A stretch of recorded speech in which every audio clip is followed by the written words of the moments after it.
Kembali lagi dalam video pembelajaran Mr. Fendi. Hari ini kita akan sama-sama membahas satu topik, yaitu profesi dan etika di bidang akuntansi.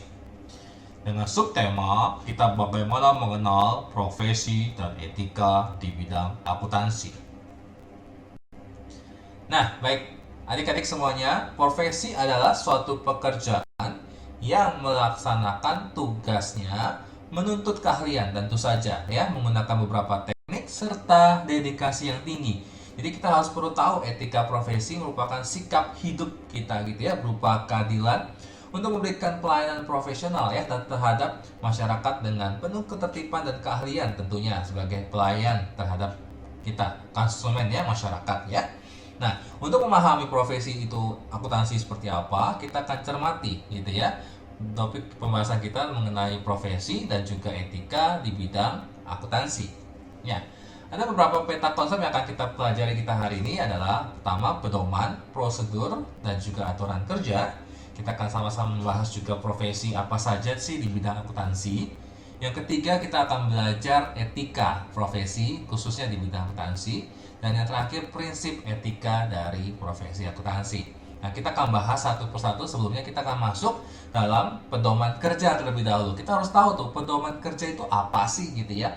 Jadi pedoman kerja adalah suatu acuan, sekali lagi ya, suatu acuan tertulis tentu saja ya, ditulis, yang dipergunakan untuk apa? Mendorong dan menggerakkan suatu kelompok ya, organisasi untuk apa? Mencapai tujuannya ya, untuk mencapai tujuan organisasi. Jadi pedoman kerja itu merupakan tata cara ya, sekali lagi tata cara atau tahapan-tahapan yang dibakukan ya, yang benar-benar dipatenkan gitu ya, yang harus dilalui untuk menyelesaikan setiap proses kerja di suatu perusahaan. Jadi kita harus, ketika kita mau membangun sebuah perusahaan, kalian kelak akan menjadi seorang entrepreneur, kalian harus punya pedoman kerja terlebih dahulu. Nah, pedoman kerja ini adalah suatu acuan tertulis tentu saja ya, harus dibakukan. Jadi tata caranya bekerja seperti apa, tahapannya seperti apa, nanti kita akan sama-sama akan jelaskan gitu ya.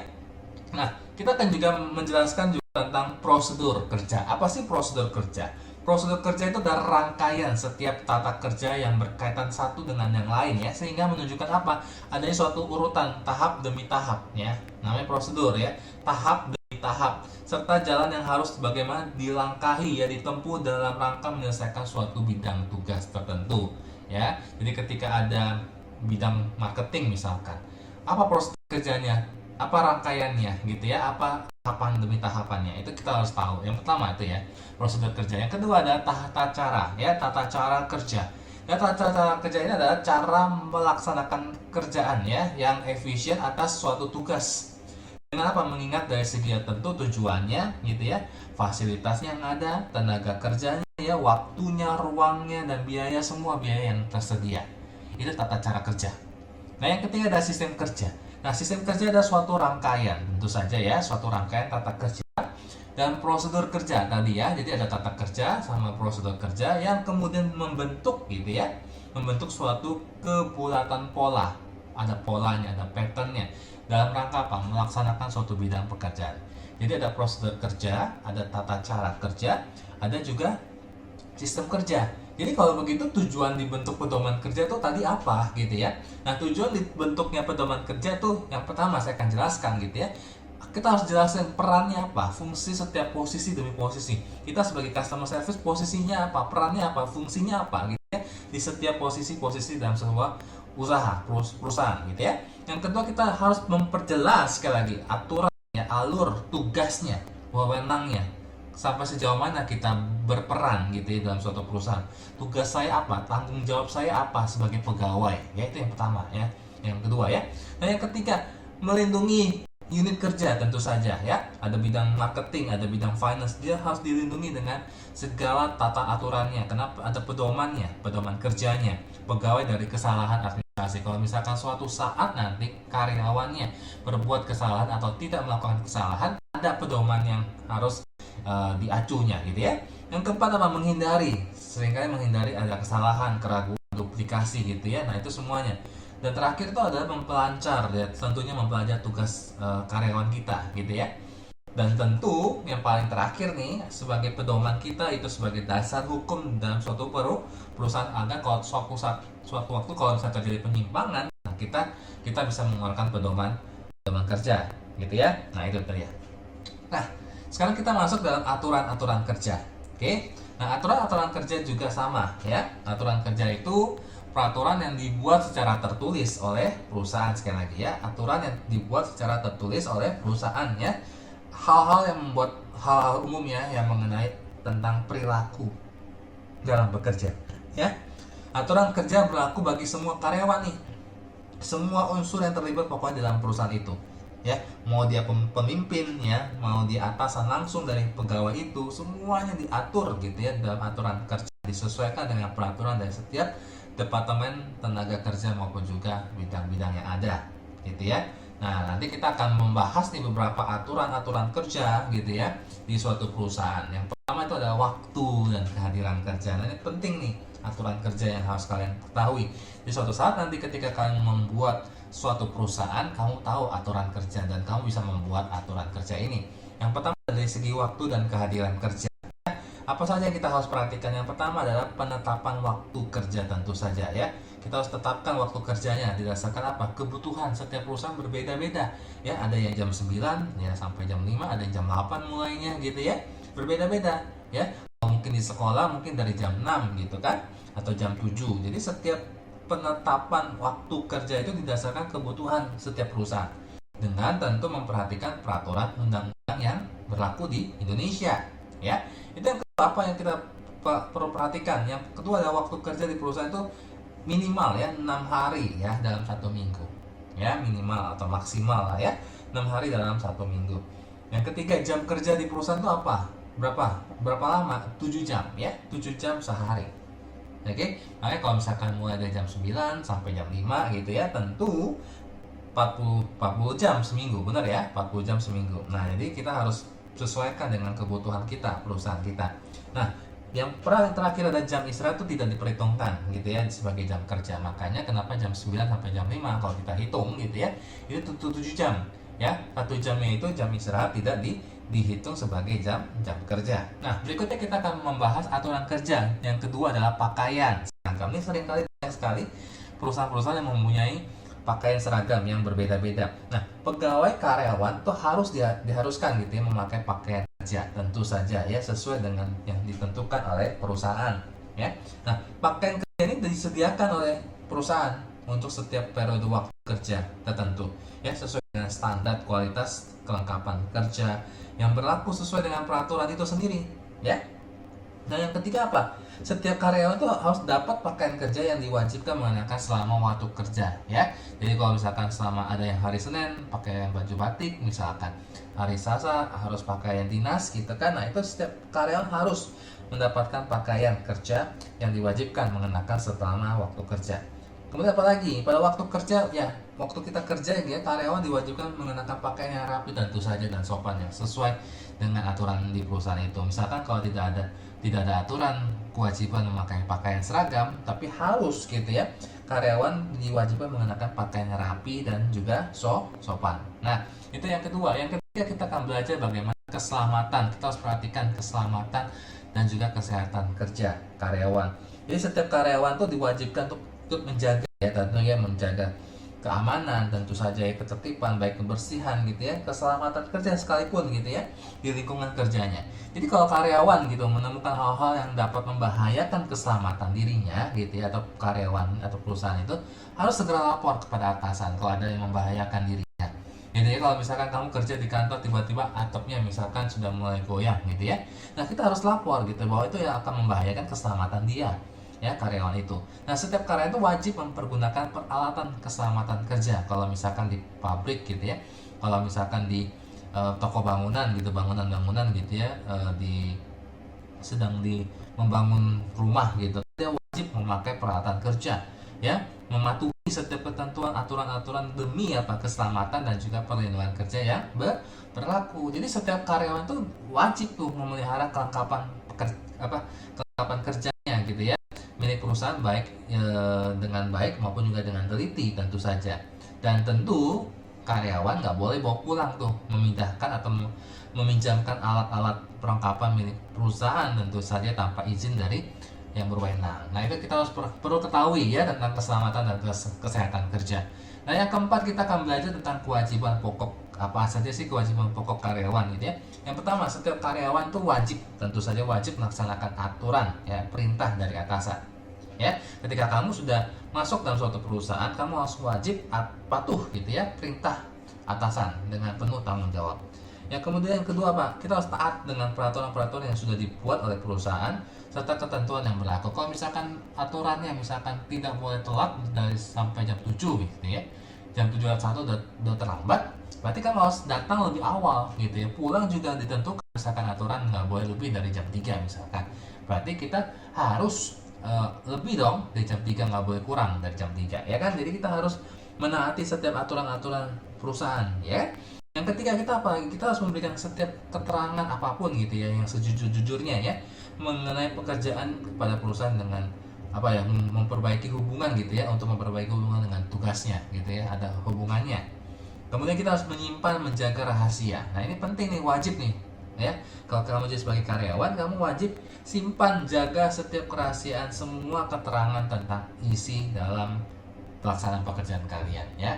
Jangan sampai kamu membocorkan kepada orang-orang di lingkungan, meskipun sekalipun keluarga kamu gitu ya, kamu tetap harus menjaga rahasia itu baik-baik ya kan. Nah, yang kelima apa lagi? Kita harus pelihara ya, tentunya pelihara, menjaga barang-barang milik perusahaan, kantor gitu ya. Nah, kita harus jaga semua alat-alat barang-barang milik perusahaan ya yang dipercayakan pada kamu. Kalau kamu dipinjamkan laptop untuk kamu bekerja, kamu harus jaga baik-baik laptop itu ya kan. Demikian juga komputer kantor ya kan, kamu jaga baik-baik, rawat baik-baik ya, pelihara ya. Kemudian lagi kita harus bisa juga menyampaikan pendapat kita, saran kita yang bermanfaat untuk tentunya untuk perusahaan kita demi kemajuan gitu ya, baik kepada atasan kita gitu ya, melalui apa, saluran-saluran yang mungkin sudah disediakan oleh perusahaan. Kalau misalkan boleh menggunakan langsung bertemu dengan atasan, atau bisa kita email, bisa apapun itu ya. Jadi kita harus bisa mengemukakan ya, menyampaikan aspirasi kita, saran-saran kita demi kemajuan perusahaan. Nah, kita akan masuk lagi ke mengenal ya. Sekarang kita masuk mengenal profesi di bidang akuntansi. Sekarang karakternya dulu gitu ya, karakter profesi apa saja yang harus kita ketahui ya. Nah, tapi sebelum itu saya tekankan sekali lagi, profesi itu adalah suatu pekerjaan yang tentu aja pengetahuan kita ya, berbasis pengetahuan yang luas, pasti punya keahlian tertentu gitu ya, profesi ya kan, menuntut tanggung jawab sosial dan juga tanggung jawab moral kepada masyarakat. Sekali lagi itu profesi seorang dokter, profesi seorang guru gitu ya. Maka dia harus punya pengetahuan, makanya dia harus memenuhi kualifikasi standar kelulusan misalnya S1 atau S2 gitu ya. Nah, itu harus punya keahlian tertentu dan menuntut setiap tanggung jawab sosial maupun juga tanggung jawab moral pada pada masyarakat itu saja ya.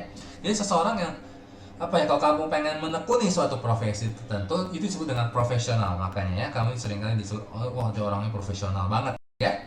Nah, setiap bidang profesi itu biasanya memiliki asosiasi profesi. Kita harus tahu ya asosiasinya. Ya, kita punya kode etiknya tentu saja, dan serta proses sertifikasi dan lisensi khusus gitu ya. Makanya kalau kamu pengen jadi dokter gitu ya, kamu punya kode etik seorang dokter, gitu kan, punya lisensi khusus di seorang dokter. Kamu nggak bisa sembarang langsung lulus dari kuliah bisa langsung jadi dokter, tidak. Kamu harus praktek dulu selama beberapa tahun gitu ya.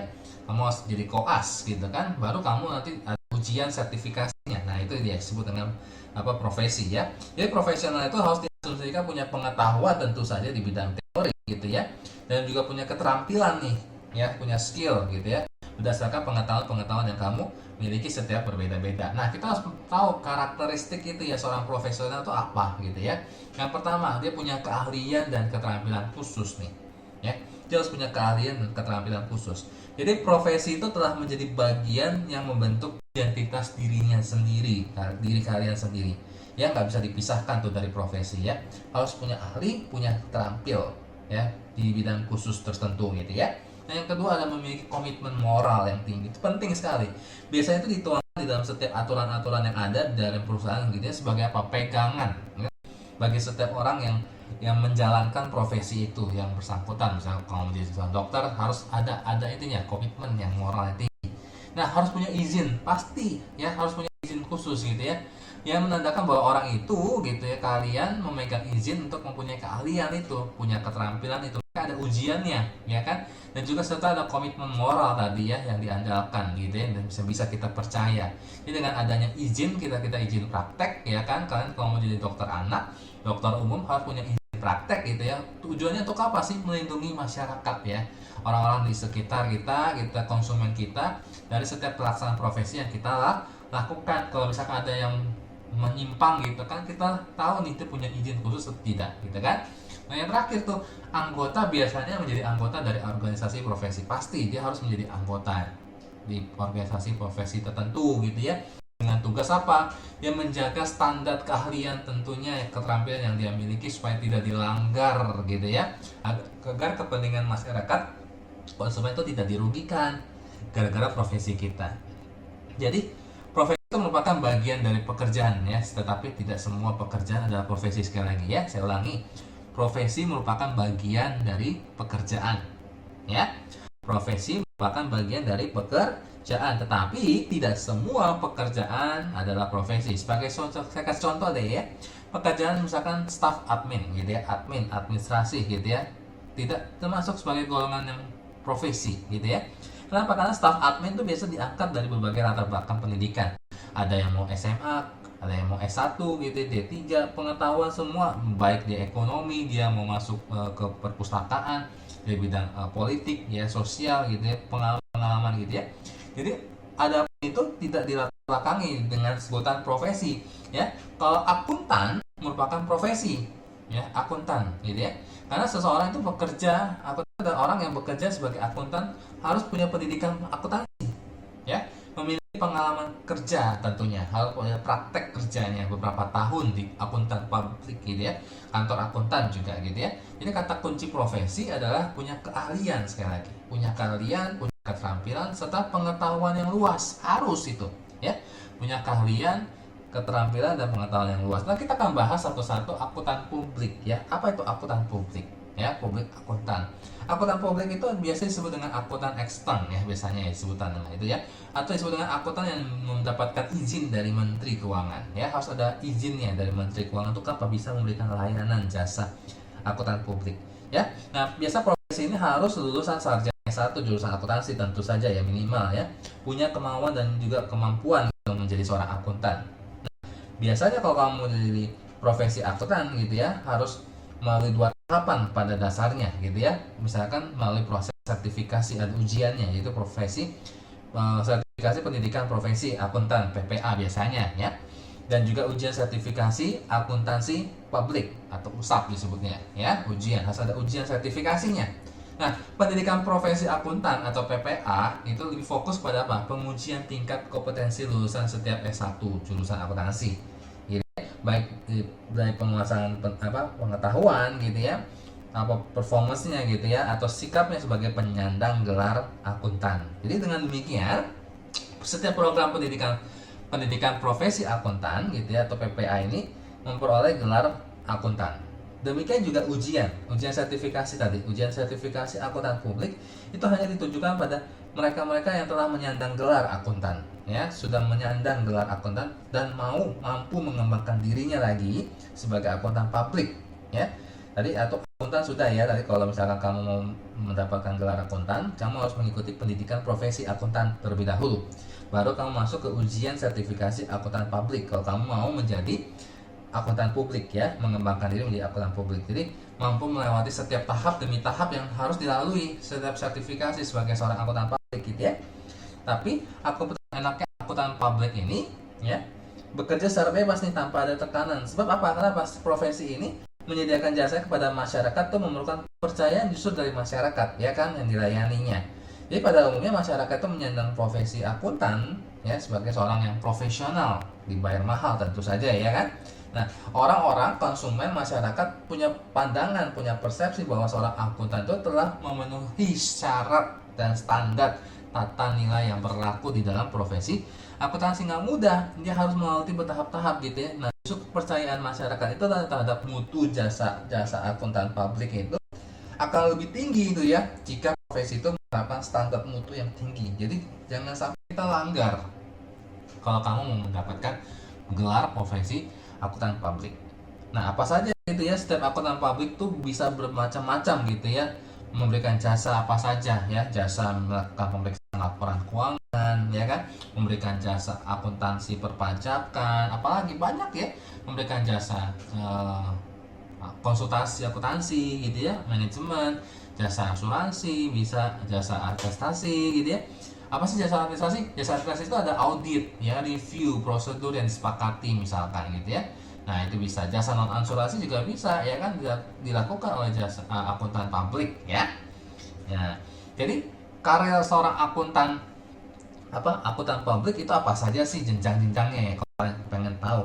Ya, jenjang karir akuntan publik itu ada satu, yang pertama dimulai dari dasar, yaitu audit junior. Nah, audit junior itu entry level gitu ya, entry level karir. Jadi ketika kamu mulai karir pertama kali sebagai akuntan publik, ini bertugas melaksanakan prosedur audit secara detail ya, membuat kerja keras ya, kertas kerja gitu ya, untuk mendokumentasikan setiap pekerjaan audit yang telah dilakukan ya. Nah, itu tugas yang paling rendah ya, karir yang paling rendah, yaitu audit junior ya.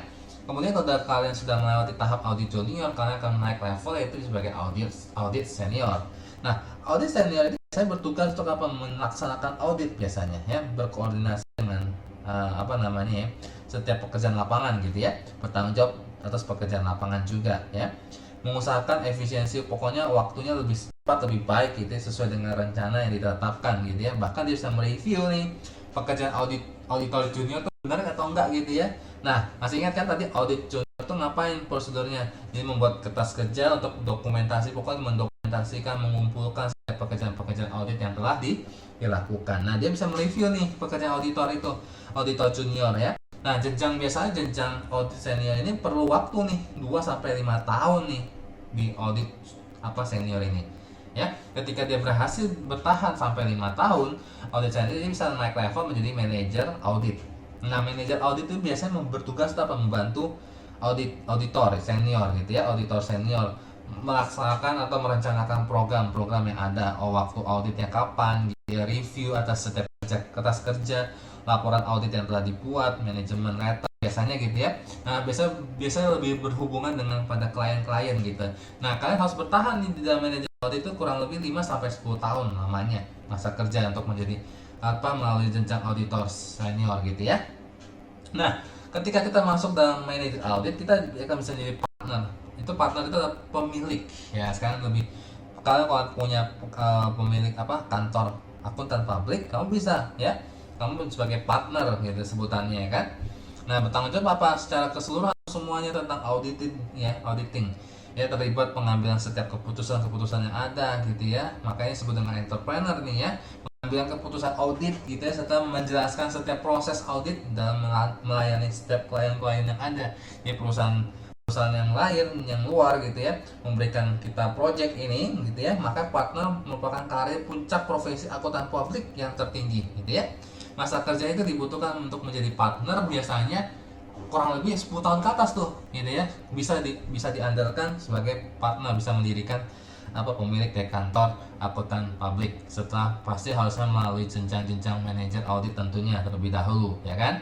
Nah, itu dia ya. Jadi jenjang karir ini akuntan publik kita perlu tahu minimal gitu ya, dari audit junior masuk ke audit senior, manajer audit, bahkan kamu bisa jadi partner gitu ya, pemilik kantor akuntan publik. Menarik ya. Jadi kita bisa mengetahui informasi yang sederhana ini ya. Nah, kita masuk ke nomor 3 nih, akuntan intern. Akuntan intern ini akuntan yang bekerja di sebuah perusahaan ya, dan menjadi bagian dalam perusahaan tertentu gitu ya. Nah, akuntansi menyediakan informasi tentu saja ya kan, bagi pihak-pihak manajemen gitu ya, sebagai bahan membuat neraca gitu ya, mendukung operasi sehari-hari kamu sudah belajar di mata pelajaran akuntansi tentu saja gitu ya. Nah, sasaran akuntansi ini adalah mengendalikan setiap kegiatan tentunya ya, setiap kegiatan perusahaan, memonitor arus kas ya, kamu sudah belajar itu ya, menilai berbagai alternatif setiap pengambilan keputusan. Jadi sekali lagi akuntansi itu Tujuan untuk apa? Untuk mengambil pengambilan keputusan yang ada, gitu ya. Dari apa? Dari setiap laporan-laporan yang kita buat, gitu ya. Penetapan harga jual, ya, metode produksinya seperti apa, pemilihan investasi yang menguntungkan seperti apa, karena dengan punya modal seperti ini, dananya segini, gitu ya. Bahkan kita bisa mengambil keputusan tentang apa? Membelanjakan dana yang ada. Nah, itu ya, itu fungsinya, gitu ya. Nah, akuntansi manajemen itu berguna untuk apa sih? Menghasilkan informasi tentu saja, ya, menghasilkan informasi khusus bagi pihak-pihak internal, ya, di dalamnya untuk apa? Mengumpulkan, mengidentifikasi, mengukur, bahkan melaporkan informasi yang bermanfaat bagi penggunanya, ya, internal maupun juga pihak eksternal. Jadi semuanya manajemen itu laporan keuangan yang dibuat diperlukan, gitu ya, untuk mencapai suatu tujuan. Tujuannya apa? Tujuannya satu, merumuskan keseluruhan strategi dan rencana jangka panjang pasti, ya. Yang kedua, membuat apa lagi? Membuat keputusan alokasi sumber daya yang ada, gitu ya, sehingga kita bisa menghasilkan produk, menciptakan kepuasan pelanggan tentu saja, ya. Bahkan yang ketiga dan yang keempat itu bisa merencanakan, mengendalikan biaya operasional kita, mengukur, mengevaluasi kinerja personal setiap anggota karyawannya. Yang keempat ada istilah namanya akuntan pemerintah. Apa itu akuntan pemerintah? Ada akuntan yang bekerja pada badan pemerintahan, gitu ya, badan pemerintahan, perusahaan negara, bank, pemerintah, apapun, gitu ya, direktur, ya, direktur jenderal pajak, direktoral jenderal pengawasan keuangan negara. Nah, itu semuanya pokoknya bekerja pada badan pemerintahan. Nah, biasa akuntan pemerintah itu menyusun apa? Menyusun laporan keuangan pemerintah, ya, melakukan fungsi audit atas instansi pemerintah atau perusahaan di mana pemerintah sangat berkepentingan tertentu, ya. Seperti apa sih? Bea cukai itu harus tuh, pajak biasanya, gitu ya. Nah, banyak orang yang ngejar ini sebagai akuntan pemerintah. Kenapa? Biasanya gajinya lebih apa? Wah, gitu ya. Nah, akuntan itu dapat menjalankan fungsi sesuai dengan keahlian tentu saja yang diperoleh dari kita kuliah, gitu ya, di bangku kuliah, lembaga pendidikan.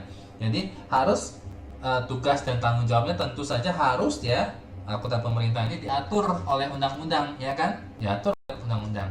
Nah, yang kelima ada akuntan pendidik. Nah, ini menarik nih.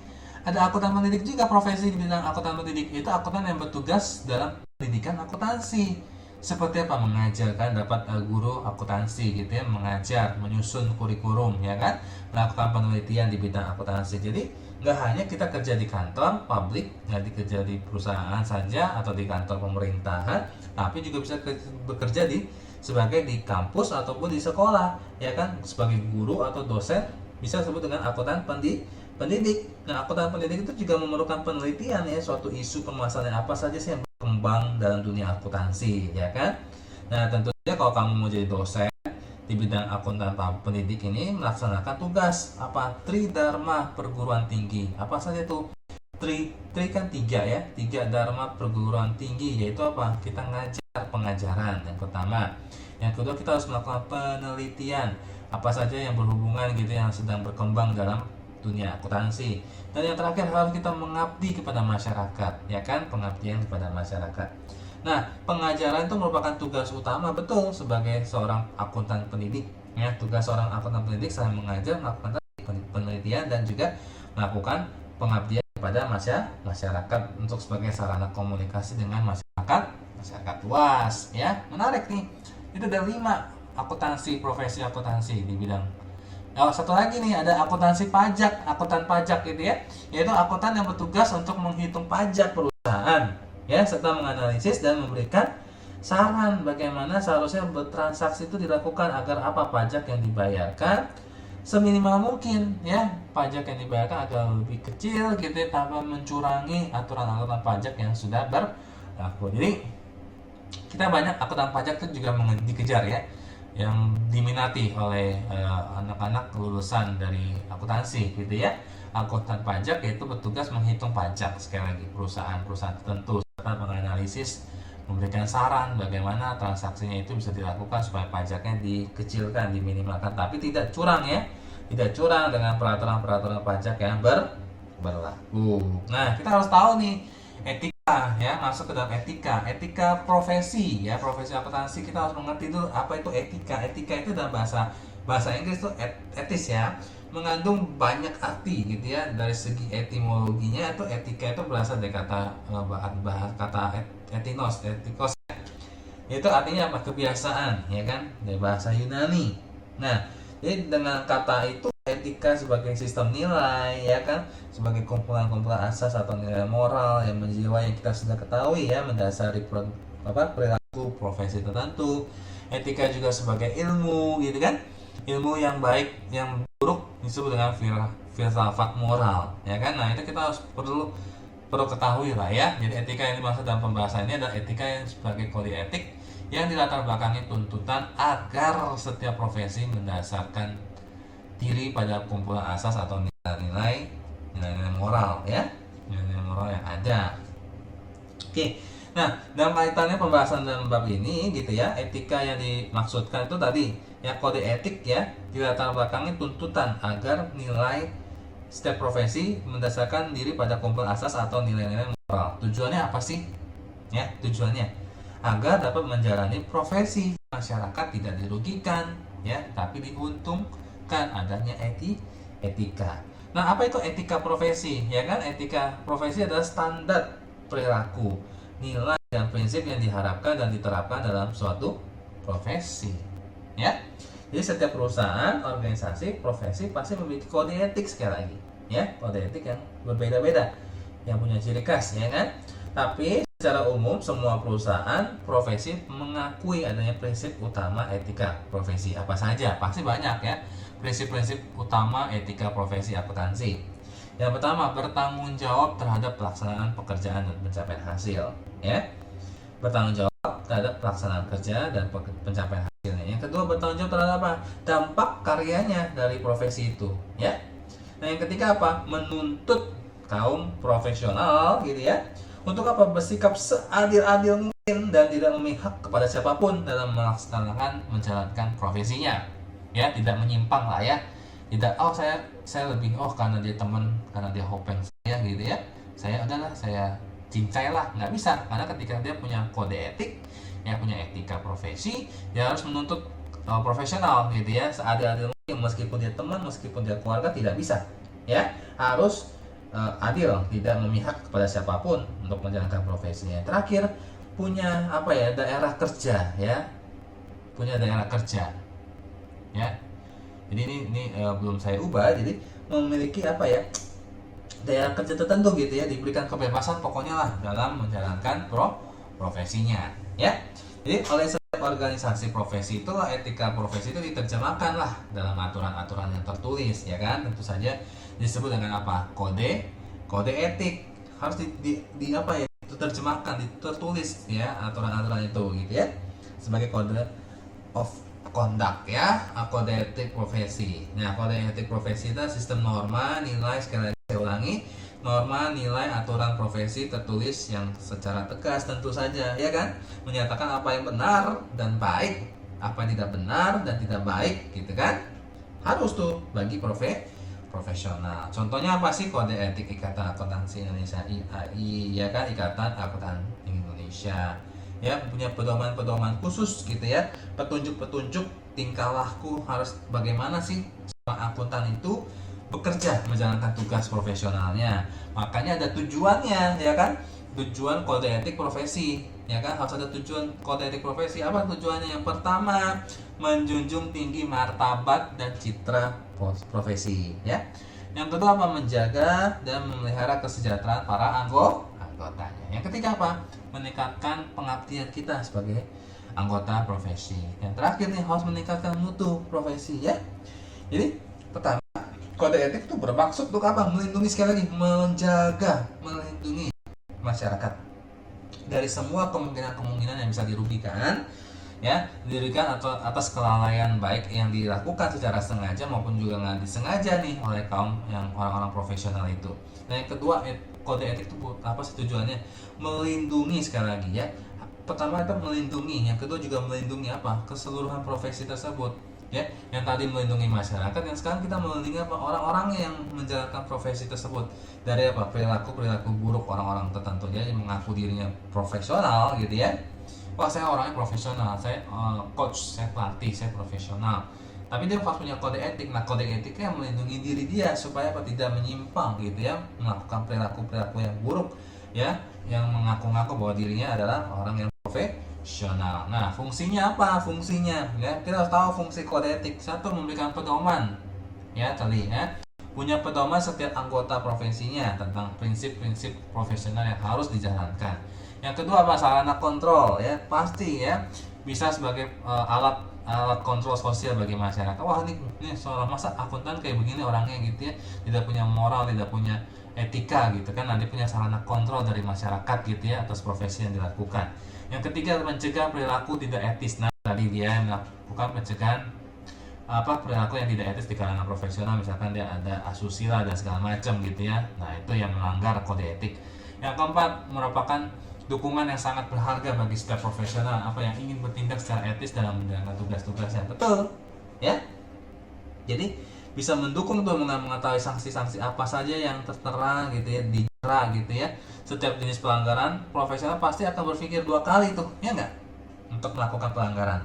Kalau misalkan dia melanggar kode etik gitu ya, mungkin license-nya bakal dicabut gitu ya, dan dia nggak bisa bekerja gitu kan, dia nggak bisa buka praktek, apalagi dokter gitu ya, melakukan perbuatan yang berzina gitu kan, asusila dan segala macam, atau mau praktek gitu ya, sebutan yang kamu sering kali dengar gitu kan, maka pelanggaran itu berbuntut dicabutnya keanggotaan gitu ya dari sebuah organisasi profesi ya. Merupakan apa lagi ya, meningkatkan citra positif sebuah organisasi profesi ya di mata publik ya, dan pemerintah tentu saja.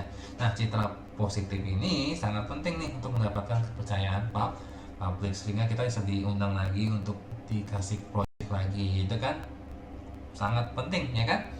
Nah, kita masuk terakhir nih, prinsip etika yang harus kalian tahu. Apa saja prinsip etika profesi akuntansi? Yang pertama, tanggung jawab profesi ya. Jadi saya secara cepat aja saya jelaskan ya dengan singkat ya kan. Jadi prinsip tanggung jawab profesi itu setiap anggota itu ya sebagai anggota profesi ya gitu ya, harus menggunakan pertimbangan moral pasti dan profesional semua kegiatan yang harus dilakukannya ya. Setiap anggota juga harus punya peran penting nih dalam masyarakat, harus mempunyai peranan penting bagi masyarakat. Setiap anggota juga harus bertanggung jawab ya, bekerja sama dengan semua anggota profesi ya untuk mengembangkan profesi akuntansi ini, supaya kita bisa menjaga kepercayaan pada masyarakat dan bisa menjalankan profesi tanggung jawab itu gitu ya, tanggung jawab profesi. Yang kedua adalah kepentingan publik ya. Prinsip kepentingan publik itu ada setiap anggota wajib senantiasa bertindak dalam kerangka pelayanan kepada publik ya, menghormati ya kepercayaan publik, menunjukkan komitmen profesional kita gitu ya. Dan profesi akuntan memegang peranan penting di masyarakat kepada klien gitu ya, pemberi kredit, pemerintah gitu ya, siapa lagi, pegawai, semuanya, investor, dunia bisnis, keuangan dan segala macam gitu ya. Pihak-pihak yang lain lah yang bergantung dengan objektivitas dan integritas. Jadi harus punya prinsip kepentingan publik ya. Setiap anggota juga punya menghadapi tekanan pastinya ya dalam berbenturan dengan pihak-pihak yang lain yang berkepentingan. Oleh karena itu anggota harus bertindak dengan penuh integritas gitu ya, semuanya gitu ya, pokoknya harus memenuhi kewajiban kepada publik, kepentingan penerima jasanya, pokoknya the best lah kita berikan kepada publik ya dengan sebaik-baiknya. Oke, jadi harus kita memberikan jasa yang berkualitas, tadi sekali lagi saya tekankan ya, yang mengenakan imbalan jasa yang pantas serta menawarkan jasa ya kan. Tingkat profesional yang kita berikan sesuai dengan uang yang kita peroleh gitu kan, harus konsisten ya, dengan prinsip etika profesi ini. Nah, yang ketiga, integritas. Setuju ya, prinsip integritas itu harus dijelaskan ya. Harus integritas merupakan kualitas yang melandasi kepercayaan kepada publik itu ya kan, sebagai patokan lah istilahnya ya, benchmark gitu ya, bagi anggotanya untuk menguji bahwa semua keputusan diambil berdasarkan etika yang dimiliki bersama. Integritas juga harus punya oleh anggota gitu ya, jujur, nggak boleh bohong gitu kan. Kita memanipulasi data nggak bisa tuh, harus terus terang tanpa harus mengorbankan rahasia pemilik jasa, harus terus terang apa adanya. Kalau memang jelek gitu ya, bagus gitu ya. Integritas menerima kesalahan juga yang tidak sengaja ya kan, perbedaan pendapat yang jujur tetapi dapat menerima kekurangan gitu kan. Nah, itu harus ada prinsipnya itu, integritas ya kan, harus taat ya kan, baik jiwa, standar teknis, semua etika harus taat gitu ya. Harus anggota yang mengikuti setiap prinsip-prinsip objektif ya, harus hati-hatilah profesional ya, hati-hatiannya. Nah, objektif kita masuk ke objektif nih, ya kan? Prinsip objektif. Jadi kita sebagai anggota harus adil, objektif. Namanya juga objek bukan subjek, ya kan? Objek. Berarti harus sikap adil, tidak memihak sekali lagi. Ya, tidak memihak pada siapapun meskipun dia keluarga kita, meskipun dia istri kita, meskipun dia suami kita, meskipun dia anak kita, meskipun dia teman baik kita, sahabat kita, semua tidak boleh memihak. Jujur sekali lagi.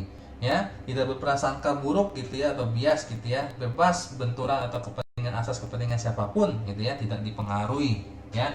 Mentang-mentang ada teman kita yang mempengaruhi kita, tolong dong, nggak bisa. Kita harus punya objektif gitu ya. Jadi harus melindungi integritas pekerjaan dan memelihara objektivitas ya. Nah, yang kelima, ini menarik, kompetensi dan kehati-hatian profesional nih.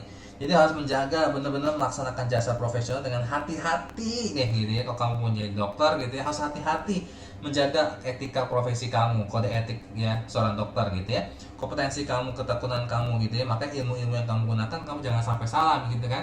Misalnya kalau saya ambil jarum gitu ya, kamu mau ambil pinset gitu kan. Misalnya kamu harus disuntik, kamu mau belek gitu ya, bedah gitu kan. Nah, hati-hati sesuai dengan ilmu yang kamu dapatkan gitu ya, kompetensi yang harus kamu miliki gitu kan, kamu harus tekun gitu, jangan salah ngerjakan gitu ya, salah mau praktek gitu kan akhirnya gitu kan. Jadi harus hati-hati nih setiap program-program yang kalian lakukan ya, harus ada kendali mutu ya nggak, dengan jasa profesional yang harus konsisten dengan standar-standar nasional dan juga standar yang internasional yang disepakati bersama ya.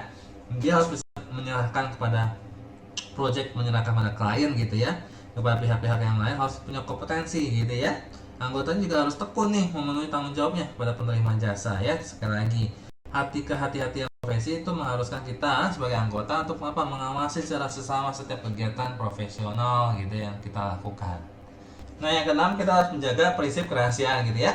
Jadi kita sebagai anggota harus wajib menghormati kerahasiaan informasi terhadap klien-klien kita ya, sebagai pemberi kerja gitu ya, melalui jasa profesional yang kita tawarkan, yang kita berikan kepada klien gitu ya.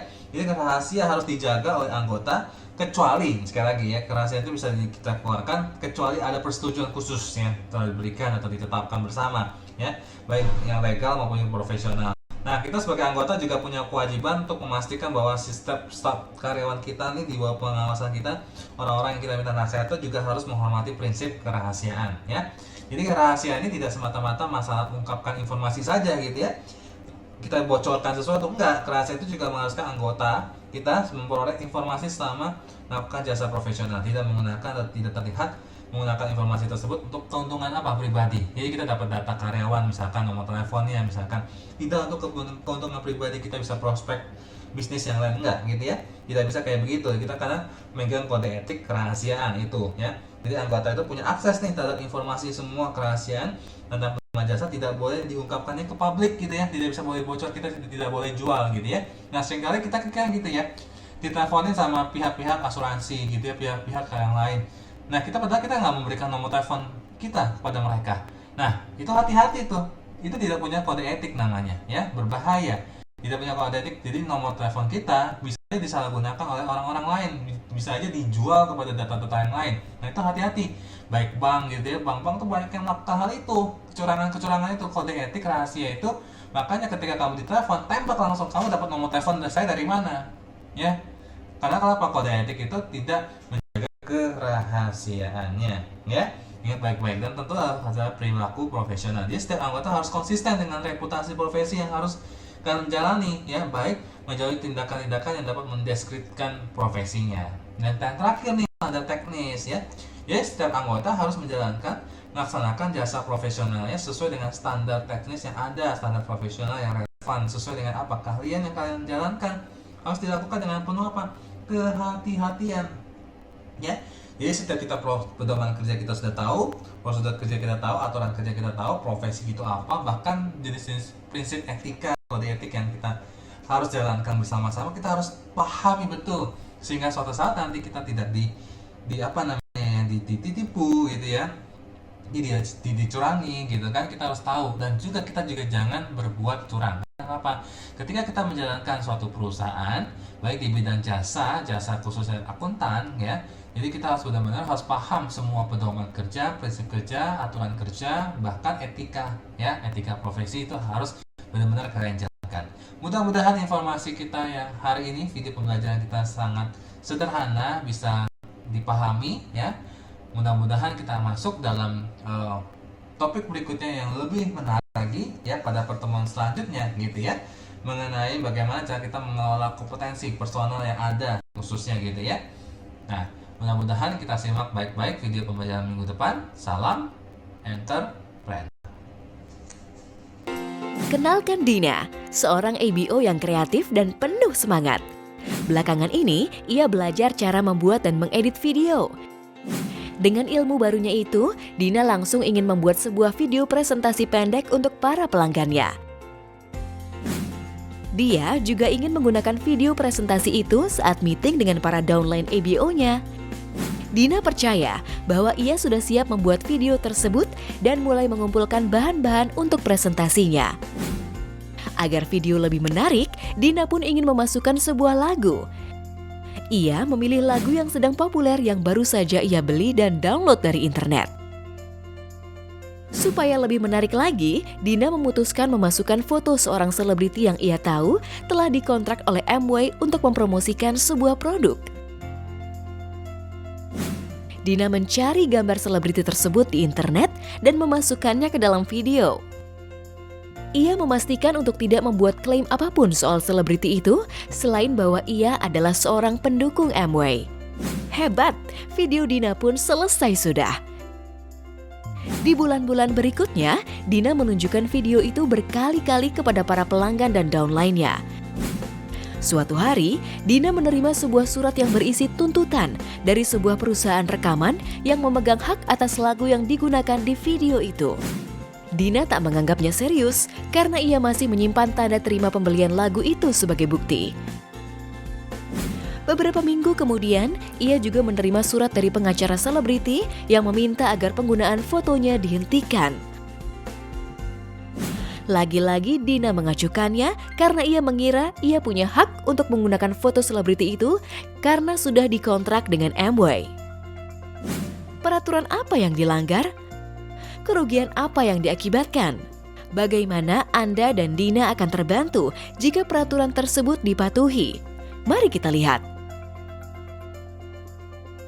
Dina melanggar Undang-Undang Hak Cipta dengan menggunakan sebuah lagu tanpa izin. Membeli dan mendownload lagu dari internet hanya berarti kalau Dina berhak mendengarkan lagu itu. Jika ia ingin memakainya dalam sebuah video, ia harus mendapat izin yang berbeda. Dina tidak berhak menggunakan gambar selebriti tersebut hanya karena ia telah dikontrak dengan Amway untuk sebuah proyek tertentu. Dan gambar yang diambil Dina dari internet kemungkinan besar telah dilindungi oleh hak cipta dan ia harus mendapat izin dari pemilik gambar tersebut. Konten apapun, termasuk konten dari internet, adalah kekayaan intelektual seseorang. Sebelum menggunakannya, Anda harus mendapat lisensi yang sesuai atau izin dari pemilik konten tersebut. Jangan menggunakan foto, lagu, artikel, gambar seseorang, dan lain-lain sehubungan dengan bisnis Amway Anda tanpa memiliki lisensi atau izin dari pemilik konten yang bersangkutan. Jangan menggunakan foto atau video seseorang tanpa seizin orang yang muncul di foto atau video tersebut. Menghormati dan mematuhi Undang-Undang HAKI dalam menjalankan bisnis Amway akan melindungi Anda, bisnis Anda dan Amway dari resiko gugatan dan proses pengadilan yang panjang dan mahal. Hak kekayaan intelektual adalah bukti pencapaian seseorang dan menghormati hak kepemilikan tersebut akan menunjukkan integritas kita. Mematuhi peraturan tersebut akan memastikan kalau kita menghormati hak cipta orang lain, sekaligus menjunjung tinggi nilai-nilai Amway seperti integritas dan tanggung jawab pribadi. Dan itulah bisnis yang benar.